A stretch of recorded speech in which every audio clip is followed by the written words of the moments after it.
ये सरकार गौसे पाक है पैदाइशी वली, मादरजात वली, माँ के पेट में थे तब भी वली, पैदा हुए तब भी वली, हालत बचपन में वली, हालत जवानी में वली, पर्दा करने के बाद वली। एक बात और बता दूं, अगर आप तवज्जो से सुने, उस महल्ले वाले भी कहे मुस्कुरा करके सुभान अल्लाह, थोड़ा सा सुने तवज्जो के साथ। नबी पैदा नहीं हुए, लेकिन नबी की पैदाइश से पहले हजरत अंबिया बिशारतें देते रहे कि आखिरी नबी पैदा होने वाला है, आखिरी नबी पैदा होने वाला है। अंबिया बिशारतें देते रहे। हजरत मूसा ने कहा आखिरी नबी पैदा होगा, हजरत मूसा ने कहा आखिरी नबी पैदा होगा, हजरत इब्राहिम ने कहा आखिरी नबी पैदा होगा, हजरत इस्माइल ने कहा आखिरी नबी पैदा होगा। अंबिया आते रहे, बिशारतें देते रहे, मुस्तफा पैदा होंगे, इमामुन नबीयीन पैदा होंगे, इमामुर रुसूल पैदा होंगे, आमिना का लाल पैदा होगा, मक्कों के जीनत अता करेंगे मुस्तफा जाने रहमत। मुस्तफा के पैदा होने से पहले अंबिया आते रहे, बिशारतें देते रहे, अंबिया आते रहे, खुशखबरी देते रहे। इसी तरह से सुनो, गौसे पाक के पैदा होने से पहले हज़रत ताबीईन पैदा होते रहे, बिशारतें देते रहे, तबे ताबीईन पैदा होते रहे, बिशारतें देते रहे, अल्लाह के वली आते रहे और बताते रहे आने वाले जमाने में अब्दुल कादिर पैदा होगा, जो तमाम वलियों का सरदार होगा। अब्दुल कादिर पैदा होगा, अल्लाह ने जिसे वलियों की सरदारी अता फरमाई है। अब्दुल कादिर पैदा होगा, अल्लाह ने जिसे बड़ा मर्तबा अता किया है। अब्दुल कादिर पैदा होगा, अल्लाह की बारगाह में उसका बड़ा मकाम है। अब्दुल कादिर पैदा होगा, जो बगदाद को सीरत अता करेगा। अब्दुल कादिर पैदा होगा, उसकी जाए पैदाइश हज़रत जीलान होगी। अब्दुल कादिर पैदा होगा और हज़रत बगदाद की जामा मस्जिद के अंदर वो खुतबा इरशाद फरमाएगा। अब्दुल कादिर पैदा होगा, उसकी दुआ की वजह से अल्लाह गुनाहगारों की बख्शिश और मग़फ़िरत फरमाएगा। अब्दुल कादिर पैदा होगा, वो ऐसा वली होगा कि उसकी निगाह जिस पर पड़ेगी अल्लाह अपने करम से उसे भी वली बना देगा। बिशारतें मिलती रही, खुशखबरियां मिलती रही और मिलेंगे क्यों नहीं। ये सरकार गौसे पाक है, सरकार गौसे पाक, इनका मर्तबा मामूली मत समझना। बचपन के वाकयात पढ़ो तो लाजवाब, हजरत माँ के पेट के वाकयात पढ़ो तो लाजवाब, शिकमे मादर से तवल्लुद होने के बाद के वाकयात पढ़ो तब लाजवाब, दूध पीने से लेकर के हजरत दुनिया से पर्दा फरमाने तक सरकार गौसे पाक की जिंदगी बेमिसलो बेमिसाल। सरकार सज्जिदी सरकार गौसे पाक रज़ियल्लाहु ताला अन्हु की जिंदगी का एक बड़ा अहम वाकया बयान किया जाता है। फरमाते हैं हजरत कुतुबे तारीख लिखने वाले कि सरकार गौसे पाक की हजरत बचपने का आलम है। माँ ने छोड़ दिया मकतब के अंदर बेटा जाओ और जाकर के दीन की तालीम हासिल करो। पहला दिन था मदरसा जाने का, हजरत मदरसे में दाखिला हुआ, उस्ताद के पास पहुंचे अब्दुल कादिर और हजरत उस्ताद के पास जाने के बाद जानवे अदब तय किया। उस्ताद ने कहा था बेटा मदरसे का पहला दिन है। बच्चा कहता है हाँ मदरसे का पहला दिन है। सरकार गौसे पाक मदरसे में तालीम हासिल करने के लिए गए, कहते हैं हाँ मदरसे में मेरा पहला दिन है, बताओ बेटा बिस्मिल्लाह खानी होगी? बोले नहीं हो चुकी है। क्या पढ़ोगे पहला पारा? बोले नहीं पढ़ चुका हो। यस्सलनल कुरान पढ़ोगे? बोले नहीं वो भी पढ़ चुका हो। बताओ बेटा क्या पढ़ना चाहते हो? क्या इससे पहले किसी मकतबो मदरसे में पढ़ चुके हो? सरकार गौसे पाक इरशाद फरमाते हैं नहीं, इससे पहले कभी किसी मदरसे में नहीं गया, पहले कभी किसी मकतब में पढ़ने के लिए नहीं गया।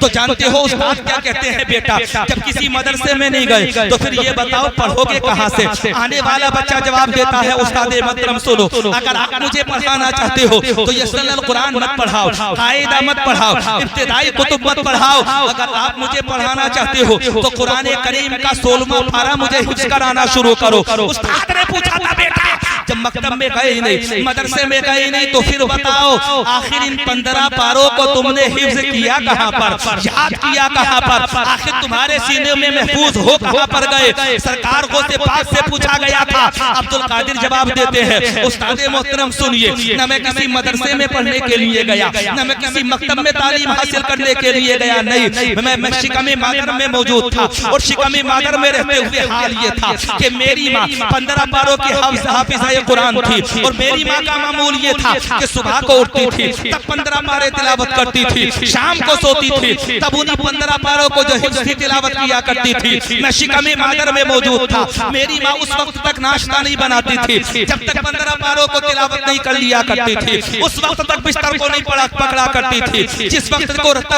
रात को सोने से पहले इन्हीं 15 पारों को हज़रत दोहरा लिया करती थी। अब्दुल कादिर कहने लगे ऐ उस्ताद मोहतरम सुनो, मैं नहीं इन 15 पारों को हिफ्ज़ न किसी मदरसे में जाकर के किया है, न किसी मकतब में जाकर के किया है, न किसी और जगह पर जाकर के किया है, बल्कि इन 15 पारों को मैंने शिकमे मादर में रह करके हिफ्ज़ किया है। पता चल गया जो शिकमे मादर में रह करके कुरान को हिफ्ज़ करे उसे अब्दुल कादिर जीलानी कहा जाता है, गौसे पाक कहा जाता है, गौसे पाक। एक रिवायत और सुना दूं, उसको सुनिए और कल्बो अज़हान को बालिदगी अता कीजिए।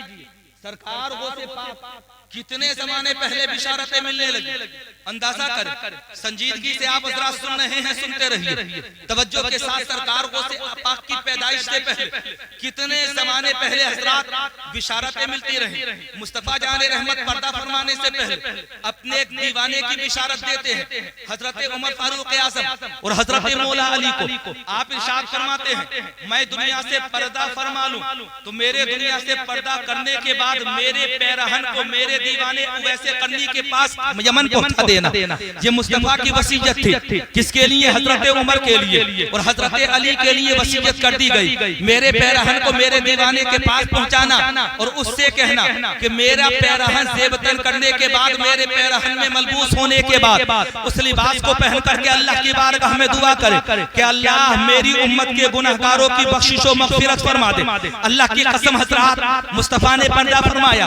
उमर फारूक आज़म और हजरत मौला अली नबी का लिबास लेते हैं और नबी का लिबास लेकर के यमन की सरजमीन की तरफ रवाना हो जाते हैं। यमन पहुंचे, जाकर के पूछा उवैस रहते कहां पर है? लोगों ने बताया कौन से उवैस की बातें कर रहे हैं? हमारे यहाँ एक उवैस है जिसे दुनिया वाले दीवाना कहते हैं। आलम यह है कि छोटे छोटे बच्चे उनके जिस्म के ऊपर पत्थर बरसाते हैं और हज़रात वो जंगल के अंदर बकरियां चराते हैं, लेकिन बकरियां भी वो चराते रहते हैं, अल्लाह की इबादत भी वो करते रहते हैं। जानते हो क्या कहते हैं हज़रत उमर फारूक आज़म? हमें उसी दीवाने का तो पता करना है। लोगों ने पता बताया, हज़रत उमर फारूक आज़म और हज़रत मौला अली दोनों निकल पड़े। हज़रत उवैस के पते पर पहुंचे, जंगल में जाकर के देखा उवैस करनी अल्लाह की बारगाह में इबादत कर रहे हैं, सजदा हो रहा है और हाल ये है कि उवैस करनी नमाज पढ़ रहे हैं और उवैस करनी की हज़रात भेड़ और बकरियों की हिफाजत जंगल के भेड़िए कर रहे हैं। आपने सलाम से नमाज से सलाम फेरा। हज़रत उमर फारूक आज़म और हज़रत मौला अली ने पूछा था सलाम करने के बाद उवैस करनी से, उवैस करनी एक बात बताओ, भेड़ियों और बकरियों के दरमियान सुलह समझौता कब से हो गया? आप मुस्कुराए और मुस्कुरा करके कहने लगे, ऐ उमरो अली सुनो, जब से मैंने अल्लाह से सुलह समझौता कर लिया तब से जंगल के भेड़ियों ने मेरी बकरियों से सुलह समझौता कर लिया। अब आलम यह है कि नमाज मैं पढ़ता हूँ लेकिन मेरी बकरियों की हिफाजत जंगल के भेड़िए आकर के करते हैं। सिलसिले गुफ्तगू आगे बढ़ा। हजरत मौला अली और हजरत उमर फारूक आज़म कहते हैं कि सरकार का पैरहन है, इसमें मलबूस हो जाए और नबी की गुनहगार उम्मतियों के लिए हजरात बख्शिश और निजात की दुआ फरमाए। सरकार उवैस करनी ने सुना, ज़ारो क़तार रोने लगे, या रसूल अल्लाह मैं तो दूर रहता था, आपका दीवाना था, पूरी जिंदगी आपके दीदार के लिए तरसता रहा। खिदमत वालिदा की वजह से कभी मदीनतुल मुनव्वरा जाना नहीं हुआ, कभी मक्कतुल मुकर्रमा हाज़िरी देना नहीं हुआ, लेकिन सरकार फिर भी आप अपने इस गुलाम को आपने अपने इस गुलाम को फरामोश नहीं किया, आपने अपने इस गुलाम को भुलाया नहीं। जानते हैं सरकार उवैस करनी रोते चले जा रहे हैं, अल्लाह की बारगाह में फरियादो फुगा कर रहे हैं और फरियादो फुगा करते करते आपने मुस्तफा का पैरहन अपनी सजदागाह के करीब रखा और सजदागाह के करीब रखने के बाद अल्लाह की बारगाह में कहा था, परवरदिगार आलम तू मुस्तफा जाने रहमत की उम्मत के गुनहगारों की बख्शिश और मग़फ़िरत फरमा दे। याद रखना अभी अब्दुल कादिर पैदा नहीं हुए हैं, वो वैसे करनी दुआ कर रहे हैं, मौला मुस्तफा की गुनहगार उम्मत के गुनहगारों को मौला निजात अता फरमा दे। दुआ हो रही है, सिलसिला आगे बढ़ रहा है, दुआ हो रही है, आंखों से आंसू बह रहे हैं, दुआ हो रही है, सारों कतार रो रहे हैं। वो वैसे करनी परवरदिगार आलम मुस्तफा के गुनहगारों को बख्श दे। हाथी पे गईबी से आवाज आती है और वैसे करनी सुनो, तुम्हारी दुआ की वजह से, मुस्तफा के पैरहन की वजह से अल्लाह ने इतने हजार गुनहगारों की बख्शिश और निजात फरमा दी है और इतने हजार जहन्नमियों को अल्लाह ने जन्नती बना दिया है। वो वैसे करनी कहते हैं परवरदिगार आलम और बख्शिश और मग़फ़िरत फरमा। ये सिलसिला और आगे बढ़ा, सारों कतार रोते रहे। वो वैसे करनी अल्लाह की बारगाह में आंसुओं का ताता बन गया, रोते रोते वो वैसे करनी की हज़रात ताड़ी तर हो गई आंसुओं से। लेकिन अल्लाह की कसम जब ये सिलसिला आगे बढ़ा, हाथी पे गईबी से आवाज आती है, वो वैसे करनी सर को सजदे से उठाओ। अल्लाह तबारक व तआला तुम पर भी मेहरबान है, उम्मत मोहम्मदिया पर भी मेहरबान है। लेकिन वैसे करनी सुनो, आज भी अल्लाह मुस्तफा की उम्मत के गुनहगारों की बख्शिश और मग़फ़िरत फरमा रहा है। लेकिन आने वाले ज़माने में मेरा एक बंदा पैदा होगा जिसका नाम अब्दुल कादिर होगा, जिसे दुनिया वाले गौसे पाक कहा करेंगे। अल्लाह इरशाद फरमाता है वैसे करनी सुनो, जब वो मेरी बारगाह में सर को झुकाएगा तो मैं अपने महबूब की उम्मत के गुनहगारों के लाखों की बख्शिश और मग़फ़िरत फरमा दूंगा।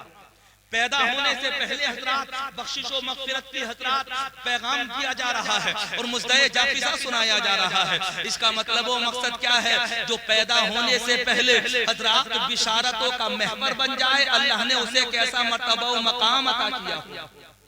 सरकार गौसे पाक की हज़रात सिर्फ नियाज ही मत दिलवाइए, बल्कि दिल से सच्चे उनके गुलाम बनिए, नमाजी बनिए। और ये भी याद रखें कि नियाज भी नमाज से कबूल होती है। नमाज पढ़ो तब नियाज हो, अल्लाह की बारगाह में जल्दी मकबूल होगी। अल्लाह अगर नियाज को पसंद फरमाता है तो नमाज को तो अल्लाह उससे भी ज्यादा पसंद फरमाता है। नमाजी भी बनो। और जो सरकार को से पाक से प्यार करने वाला होगा वो नमाजी भी तो होगा, नमाज से मोहब्बत करने वाला भी होगा। फातिहा का इत्तिमाम करो अपने अपने घरों के अंदर हज़रात, हस्बे इस्तिताअत फातिहा गौसे पाक का इनिकाद करो अपने अपने घरों को। हज़रात 11वीं शरीफ का महीना चल रहा है, इस्तिताअत के मुताबिक जो भी हो सके तज़किरा गौसे पाक कराओ। हज़रात गौसे पाक की करामतें भी सुनो, उनकी सीरत के हवाले से गुफ्तगू भी सुनो उलमा की ज़बानी। उसकी वजह ये है, जो अल्लाह वालों से मोहब्बत करता है अल्लाह उससे मोहब्बत फरमाता है। जो सादात के करीब हो जाता है वो अल्लाह के करीब हो जाता है, जो अल्लाह के नेक बंदों के करीब हो जाता है